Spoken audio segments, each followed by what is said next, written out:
Legalise virtual digital assets as an asset class. India में अभी sir वैसे ही डी फैक्टो लीगलाइज टैक्सेशन है वर्चुअल डिजिटल एसेट्स, यानी कि crypto currency, stable coin etcetera. क्योंकि अगर उनकी खरीद बेच पर कोई मुनाफा होता है तो 30% फ्लैट इनकम टैक्स लगता है और 1% ट्रांजैक्शन टैक्स जो अपनी वस्तु बेच रहा है उसे सरकार को जमा कराना पड़ता है। But they are somehow not recognised as an asset class. VDS जो वर्चुअल डिजिटल एसेट्स है, एक एसेट क्लास का दर्जा नहीं दिया गया, जिसके चलते कोई डेडिकेटेड लाइसेंसिंग लॉ नहीं है, कोई क्लियर कंज्यूमर या इन्वेस्टर प्रोटेक्शन कानून नहीं है, एएमएल कानून यानी कि एंटी मनी लॉन्ड्रिंग गाइडलाइंस और डायरेक्शंस इस एसेट क्लास के लिए नहीं है, and there is of course no explicit legal classification.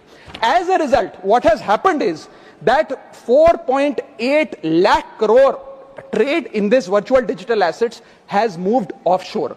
Bharat के बाहर निकलकर वो अन्य देशों में, दुबई, सिंगापुर, मलेशिया और अन्य देशों में इसका ट्रेड हो रहा है जो भारतीय कर रहे हैं। Second thing that has happened is that 73% of India's crypto trading volume in financial year 25 has moved to offshore exchanges.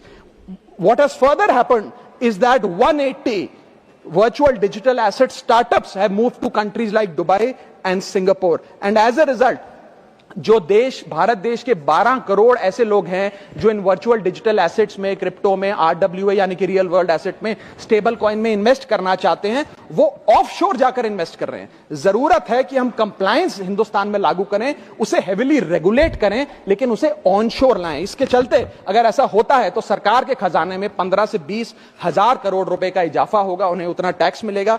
और इसी के साथ साथ मैं सरकार को कहना चाहता हूं that we currently tax these virtual digital assets as if they are legal, but we regulate them as if they are illegal. मेरा सुझाव है कि इसे हेविली रेगुलेट करिए, रिंग फेंस करिए इस इकोसिस्टम को, एएमएल गाइडलाइंस यानी कि एंटी मनी लॉन्ड्रिंग कानून और मजबूत करिए। लेकिन prohibition is not protection, regulation is protection. Thank you so much sir.